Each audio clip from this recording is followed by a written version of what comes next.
atau biasanya mungkin populernya dengan infografis ya. Visual ya, infografis itu dibuat dengan sangat menarik ya. Bagaimana mengenalkan social distancing dengan bahasa visual. Ya, yang di dalamnya ada info secara grafis ya. Ya. Ya, jika terjadi lonjakan seperti ini diperlihatkan kasusnya ya. Ada grafik yang seperti ini ya. Nah, apa saja sih bentuk social distancing ya? Ya, salah satunya yang dilakukan oleh individu. Ya, di sini ada gambar orang yang lagi berjalan ya, menjauhi keramaian atau pertemuan massal. Terus kalau kita bertemu dengan orang, minimal kita menjaga jarak sekitar 1 atau 2 meter. Nah, yang ketiga, tidak berjabat tangan, bergandengan ataupun berpelukan ya, atau berjabat tangan ya. Perusahaan ya biasanya memberitahukan kerja dari rumah, terutama bagi yang memiliki risiko tinggi terkena virus corona ya, seperti orang tua yang sudah lanjut usia itu ya, atau mempunyai penyakit bawaan ya, itu rawan biasanya terkena imunitasnya ya. Jadi nah, membatasi jumlah peserta rapat ya. Jadi kalau di perusahaan masih ada lakukan pekerjaan, jadi membatasi jumlah-jumlah peserta rapat ya. Dengan multi platform ya.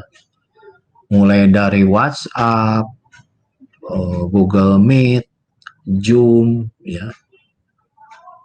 Ya, jadi semua platform saya pakai karena berbeda-beda gitu ya tiap daerah ya. Dan fasilitas yang dimiliki oleh peserta didik juga semua tidak sama ya. Dan di situ digambarkan dengan pohon kelapa ya, dilingkari oleh bulat. Karena pohon kelapa identik dengan pantai, pantai identik dengan tempat wisata. Ya, ditandakan dengan bentuk kalender gitu ya, disimbolkan dengan bentuk kalender seperti itu. Nah, yang keempat, mendorong perusahaan memberlakukan kerja jarak jauh. Ya, jadi physical distancing itu lebih kepada penyempurnaannya agenda-agenda ketika masyarakat mulai masuk di fase new normal gitu ya. Jadi setelah tadi sosial ya ditutup, di karantina ya, atau di PSBB. Nah, ketika mulai physical distancing, orang mulai melakukan mungkin keluar rumah, itu harus sudah mulai melakukan physical distancing. Ya, salah satunya dengan protokol kesehatan tadi ya. Jadi protokol kesehatan itu sangat penting kita ketika kita melakukan physical distancing ya. Karena mereka tidak tahu artinya physical distancing ya. Ketika tadi dilonggarkan, akhirnya yang dagang baju keluar lagi dan sebagainya ya. Tanpa melakukan proses-proses tadi physical distancing. Ya, seperti misalnya ketika kita mengunjungi toko, itu akan ada jaga jarak ya. Nah, itu sebenarnya sudah mulai harus diberlakukan dari sekarang. Karena kita akan hidup dengan kehidupan yang mungkin tidak normal gitu ya. Kalau kita terlalu ketat juga, mungkin di karantina berbulan-bulan juga akan bikin penyakit baru ya, atau stres ya. Makanya akan dikeluarkanlah physical distancing ya, yang sudah familiar lah di telinga kita sekarang. Nah, itu semuanya diungkapkan dengan bahasa gambar ya. Ya, ada unsur-unsur gambar di situ yang supaya lebih menarik ya. Nah, sebenarnya saya mengambil tema ini tiap hari juga saya melihat, menelaah melalui televisi kejadian-kejadian yang memang berlangsung sekarang ini. Oh, orang udah mulai seperti ini, saya catat gitu ya. buat data-data lah intinya. Ya, jadi data-data yang sudah saya masukkan ke tabel itu begitu banyak ya, jenis-jenis pelanggaran dan sebagainya ya.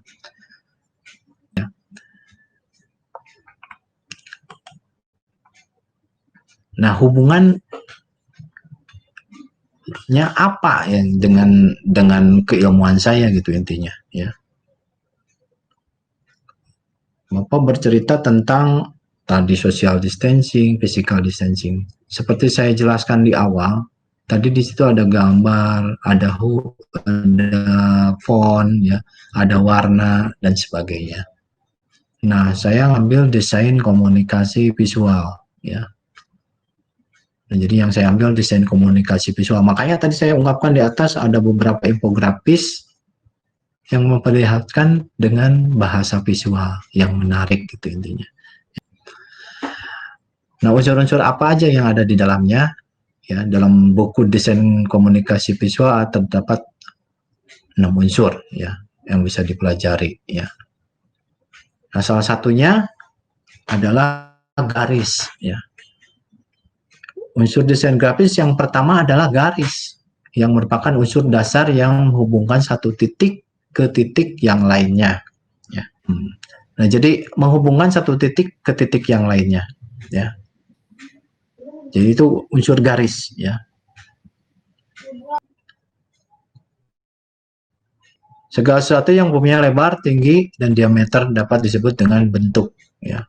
Secara umum mungkin para audiens juga sudah paham ya mengenai bentuk-bentuk mulai dari geometri, asimetri gitu ya. Ada persegi panjang, ada segitiga ya. Nah, jadi akan disuruh 100 gambar, 50 gambar gitu ya. Itu akan dibuat seperti itu ya. Kenapa seperti itu ya? Supaya wawasan literasi bentuknya akan banyak gitu intinya ya. Yang selanjutnya tekstur ya. Nah, tekstur juga merupakan unsur-unsur yang sangat penting di dalam desain komunikasi visual ya. Nah, itu akan terasa pas gitu intinya ya. Nah, jadi itu ya, tekstur kenapa begitu penting juga di dalam sebuah komunikasi secara visual. Nah, ini ada beberapa contoh tekstur dalam kayu, tekstur dalam besi gitu ya intinya itu. Dengan gelap terang ya. Atau kontras. Oh, kontras. Mungkin ibu-ibu sering warnanya kontras nih. Antara merah dengan hitam. Antara kuning dengan putih. Seperti ini ya. Ini ada satu sisi warnanya putih ya dengan tekstur tembok ya atau tangga yang naik ke atas gitu ya. Di bawahnya ada ruangan yang gelap, tidak flat gitu intinya ya. Jadi seperti itu. Bayangkan kalau misalnya semua serba terang ya, tidak ada sebuah kedalaman ya. Nah, mungkin itu kontras tadi bisa menciptakan pesan ruang tadi gitu ya. Nah, begitu juga dengan seperti ini ya.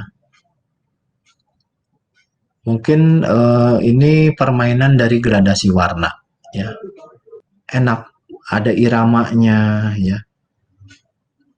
Jadi kalau menciptakan sesuatu itu unsur show itu harus ada gitu ya. Harus dipakai ya. Jadi sedikit baper lah gitu kalau orang-orang desain itu.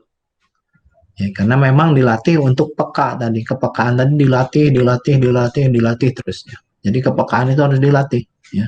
Dan juga bisa tadi kalau dalam unsur titik ya, itu bisa menimbulkan sebuah volume yang seperti ini ya. Ada volume gelap terang ya. Dan bisa menciptakan sebuah irama juga ya. Dari unsur garis itu bisa juga menciptakan sebuah irama yang sangat dinamis. Jadi biasanya di desain grafis itu selain ukuran-ukuran baku tadi gitu yang mengenai besar, kecil, sentimeter, meter, gitu. Ya unsur-unsur yang sifatnya teknis itu memang ada gitu. Tapi mungkin yang lebih penting itu biasanya point of interestnya apa gitu ya. Biasanya akan ditimbulkan di situ ya. Kalau pesannya itu tidak nyampe berarti komunikasinya gagal ya. Berarti hambatannya apa tuh kalau gagal? Itu harus ditelaah lagi. Dan yang terakhir itu ada warna atau color ya. Jadi warna juga dipercaya sebagai unsur desain grafis yang dapat menarik perhatian dan mempengaruhi emosi seseorang. Ya, jadi itu ada warna utama, ada warna kedua, dan ada juga warna ketiga. Ya. Nah, yang akhirnya bisa menghasilkan sebuah warna yang sangat beragam. Ya.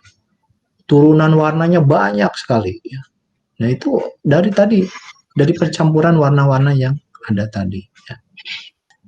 Ya, seperti tadi diutarakan di depan ya dengan contoh-contoh infografis tadi itu banyak memakai tipe-tipe jenis huruf yang tidak baku gitu ya. Karena untuk menarik sebuah pesan yang disampaikan ya. Jadi typo ini adalah sebuah teknik tadi ya, menyeleksi, mengatur ya jenis-jenis huruf. Nah, biasanya dalam typografi itu dalam keilmuan saya itu biasanya akan mempelajari anatominya yang mungkin ini tidak bisa saya sampaikan panjang lebar karena ini akan sangat panjang sekali. Mungkin pernah lihat Coca-Cola gitu ya. Coca-Cola itu dari awal muncul sampai sekarang dia membuat sebuah tulisan yang sangat custom gitu ya. Bagaimana desain komunikasi visual itu di dalamnya banyak sekali menyangkut unsur-unsur yang secara mendasar. Mulai dari titik, garis, shape, ya, bentuk, tekstur, warna, ya, tipografi, ya.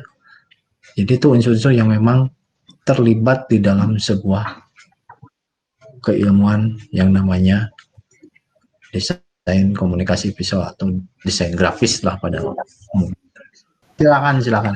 Saya mau bertanya boleh? Silakan. Pak Jaya, ini saya mau tanya, apa yang sebenarnya terjadi di prioritas utama dalam suatu kejadian atau fenomena yang terjadi ke dalam visual, contohnya seperti pandemi ini, sehingga dapat disajikan dengan dan tentunya pesannya disampaikan kepada masyarakat. Kan Bu Cucu. Nah itu ibu simpan dulu gambarnya ya. Terus cari lagi data-data yang memang paling pas. Oh, COVID itu berhubungan dengan tadi flu gitu ya. Nah itu bisa disampaikan. Flu itu mengeluarkan percikan-percikan ya, keluar tadi jenis-jenis virus yang tadi itu, gambar-gambar virus. Ya mungkin itu secara dramatisnya ya. Nah bisa. Ada saya lagi, Pak. Silakan. Saya Pak. Ya. Sama Bu Sri ya. Pak. Ya. Iya. Yang masuk ke Indonesia itu kan belum diketahui A atau COVID B. Ditemukan di klasternya Depok ya, atau di klasternya Lantai Dansa ya. Nah, jadi klaster Lantai Dansa ini menjadi pandemi pertama yang datang ke Indonesia. Yang ditemukan pertama kali. Gitu ya. Ya, sayang sekali kalau misalnya Indonesia dicap sebagai negara yang tidak mampu melawan corona. Gitu ya. Mungkin akan tercatat di sejarah. Mungkin anak cucu kita bahwa negara kita gagal melawan corona. Gitu. Kalau disuruh 2 bulan, 1 bulan di rumah, semua lockdown, tidak ada yang keluar. Dan pemerintahnya juga sudah menganggarkan benar-benar langsung gitu ya, terasa ke masyarakatnya. Mungkin seperti itu Bu, yang semoga mungkin bisa menjawab sedikit lah minimal tentang itu intinya.